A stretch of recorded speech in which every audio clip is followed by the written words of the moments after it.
Bonjour, je m'appelle Marc S. Et j'ai accepté de mon plein gré d'avoir recours à une opération de dissociation.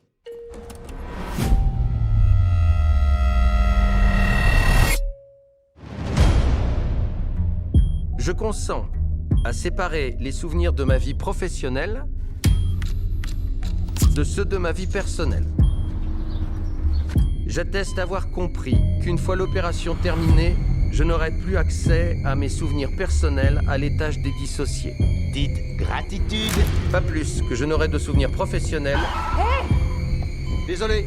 Quand je rentrerai chez moi après le travail. Je fais cette déclaration sans contrainte. Bonjour ou bonsoir à toutes et à tous, je suis Nicolas Martin, vous connaissez peut-être ma voix pour l'avoir entendue sur les ondes de France Culture pendant quelques années à la méthode scientifique, et je me dédie aujourd'hui à l'écriture, à la fiction, et notamment à l'écriture de science-fiction, comme quoi les choses sont bien faites. Je suis venu vous parler aujourd'hui d'une série qui est l'une des séries qui m'a vraiment le plus marqué ces derniers mois, voire ces dernières années.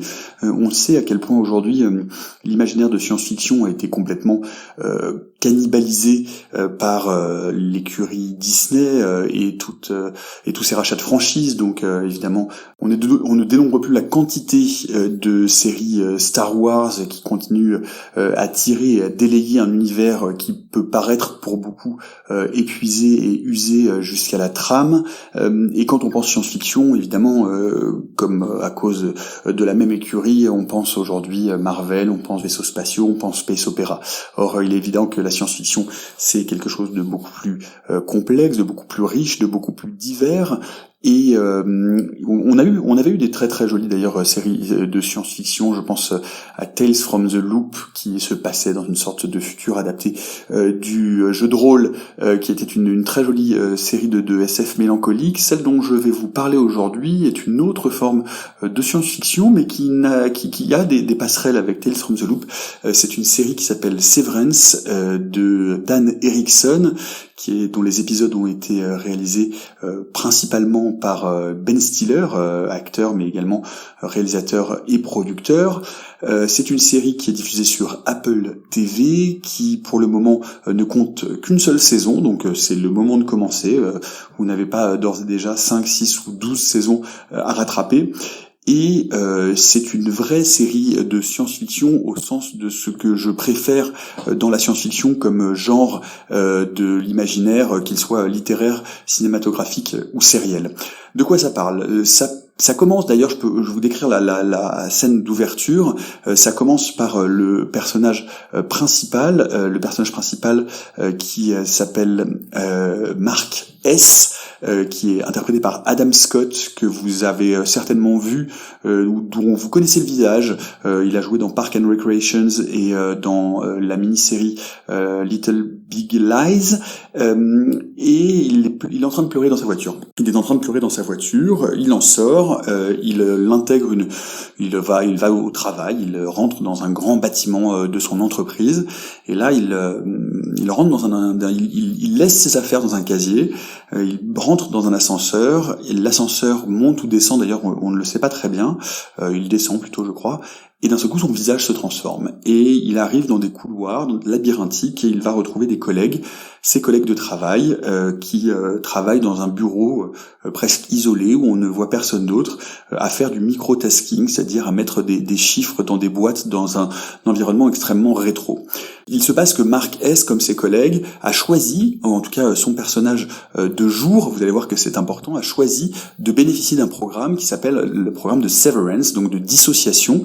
Il s'était fait introduire une puce dans le cerveau qui permet de dissocier totalement sa personnalité du travail de sa personnalité de la surface. Ce qui fait que bien le Mark S du travail n'a aucune idée de qui est son outie, son extérieur, la personne qui vit la vie dans la société réelle, et bien Mark S de la surface ne sait absolument pas ce que fait son double ou son autre partie de sa personnalité à l'intérieur de ces bureaux de cette société qui s'appelle Lumon.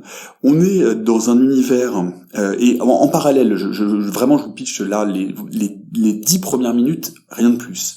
Et en parallèle, on va suivre un autre personnage, Ellie R, incarnée par Britt Lower, qui elle va se réveiller. Sa personnalité de travail va se révéler à l'intérieur et elle va découvrir en fait que bien sa personnalité extérieure a choisi, puisque c'est toujours des choix le severance est un choix qui est fait sur la base du volontariat, bien donc de placer, de l'enfermer dans ses bureaux à faire ces tâches absurdes. Et donc elle, dans un premier temps, on va suivre ce personnage qui va essayer de comprendre ce qui se passe et puis qui va très vite se rebeller contre le choix de son outil, donc de sa persona extérieure. Voilà, et donc on va suivre en parallèle ces deux personnages principaux et leur parcours. On est dans un univers qui tient de l'absurde au sens d'iliamesque du terme dans ce bureau où les employés surjoue presque l'employé du mois et les collègues friendly dans un environnement en même temps qui est totalement absurde, puisque ils sont 4 dans une pièce et ils ne croisent presque jamais aucun de leurs collègues. Ce bureau constitue véritablement un labyrinthe. Et pourquoi arrive cette nouvelle employée? Eh bien simplement parce que le quatrième de la bande on leur annonce que celui qui était d'ailleurs le meilleur ami de bureau de l'intérieur de Mark S a décidé de se retirer du programme, et on l'a a priori, ou en tout cas la compagnie l'a accepté. Et on se retrouve très vite dans ce système totalement absurde, extrêmement mélancolique, assez dépressif par instant, parce que on se rend compte quand on suit Mark S, et on ne suivra pendant très longtemps que Mark S dans sa vie de surface, on ne saura pas qui sont les autres et quelle sont la vie de surface de ses autres collègues. Eh bien, on voit que sa vie est marquée par un certain nombre de drames, et que en fait finalement ce choix de se séparer en deux, de couper ses personnalités, va nous apparaître épisode après épisode.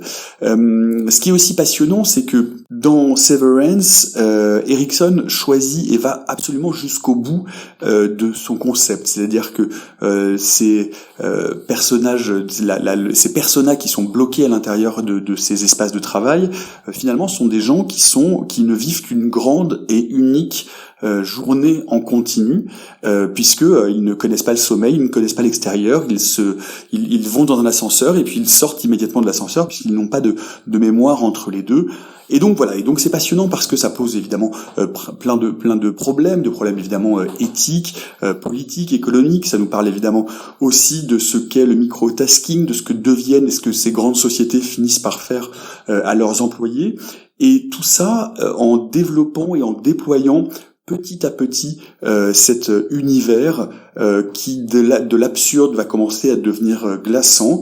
C'est une vraie proposition esthétique, une photo, un montage extrêmement malin. Il y a encore une fois un fil scénaristique sur qu'est-il arrivé à l'employé qui a choisi de partir, et est-ce que cette nouvelle recrue va finir par accepter ou non de rester. Quels sont les secrets de chacun de ces 4 membres du bureau qui, pour une raison ou pour une autre, ont choisi de séparer leur vie en deux, et donc de se déresponsabiliser et de faire porter à une partie d'eux-mêmes qu'ils ne connaîtront jamais le fardeau du travail quotidien. Il faut ajouter à ça un casting extrêmement luxueux, puisque parmi les employés de bureau et les collègues de Mark S, on va retrouver John Turturro, qui a un rôle assez sidérant, Patricia Arquette qui joue, et là là on l'apprend aussi très très rapidement, qui joue non seulement la directrice du bureau, donc la directrice de ces quatre employés, mais on va apprendre très vite et on va la retrouver très vite à un autre endroit de la série assez surprenant. Last but not least, Christopher Walken, qui a un second rôle assez bouleversant, très très à contre-emploi. Voilà, c'est une proposition extrêmement singulière. C'est une saison qui est tenue et qui gagne en profondeur, en complexité, en étrangeté, tout en apportant, et qui ne se contente pas de faire du bizarroïde ou du mystère mystérieux, mais en apportant petit à petit des éléments de réponse et de compréhension.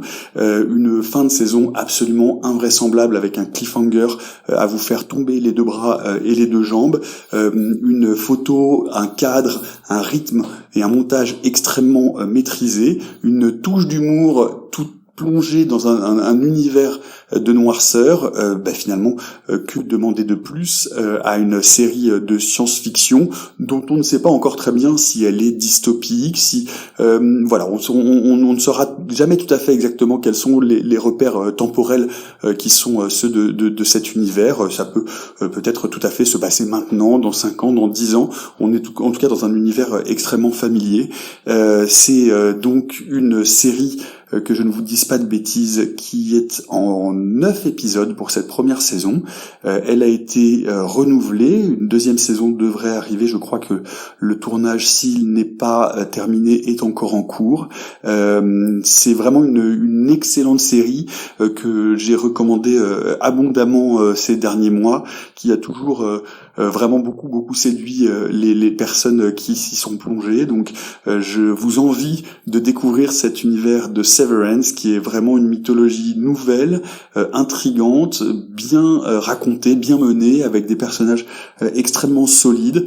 Et puis surtout la volonté extrêmement prégnante d'en savoir plus et de comprendre ce qu'il y a au bout de ces labyrinthes. Je ne vous en dis pas plus, plongez-vous dans Severance et parlez-moi sur les réseaux sociaux, vous verrez que vous ne le regrettez pas. Voilà, bon Severance à tous et bonne fin d'année, et puis à très bientôt.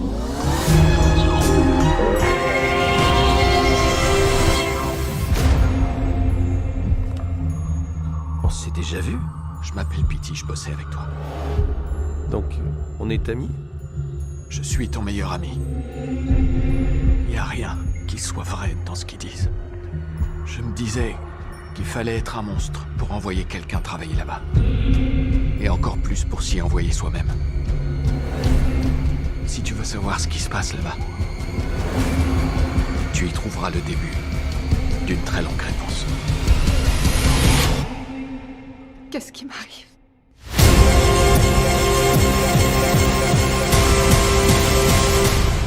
Qu'est-ce qu'on fait exactement ici? Il faut que votre regard soit doux. Est-ce que vous savez faire un regard doux?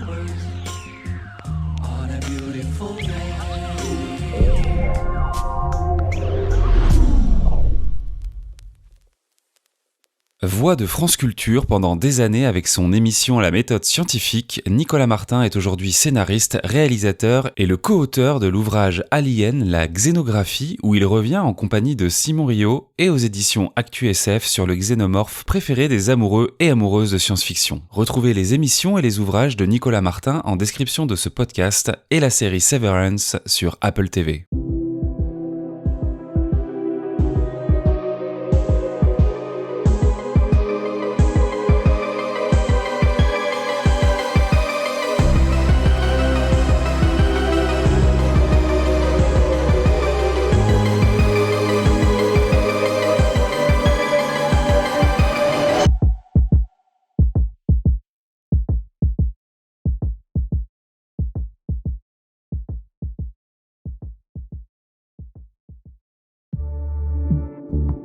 Bonus. Trax.